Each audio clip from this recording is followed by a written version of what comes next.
Հարգելի գործընկերներ, ամիսներ առաջ վարչապետ Նիկոլ Փաշինյանը 3 նախկին նախագահներին հրապարակավ առաջարկեց իր հետ չբանավիճել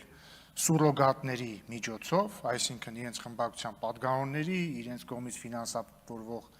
լրատվամիջոցների եւ լրագրողների միջոցով եւ գալ եւ բանավիճել կամ լռել առհավետ ներողություն։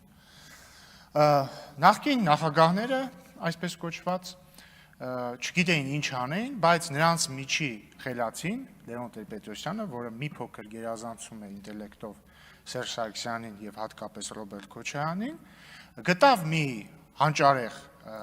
ասելիք եւ ասեց. հրապարակեք բանակցային փաստաթղթերը եւ այդպես։ Ի պատասխան բանավեճի հրավերի ասեց. դու հրապարակի բանակցային փաստաթղթերը։ Դե ինչ, սիրելի 3 նախագահներ, այսպես կոչված, բանակցային փաստաթղթերը այսօր հրապարակվեցին եւ ըստ էության դուք կամ պիտի գաք Փաշինյանի հետ բանավեճի, կամ լռեք առհավետ, կամ խայտառակ լինեք, բայց իրականում այդ խայտառակ լինելը բոլոր դեպքերում է լինելու, որտեղ որ գաք էլի խայտառակ եք լինելու, ընտրությունը ձերն է, սպասում ենք։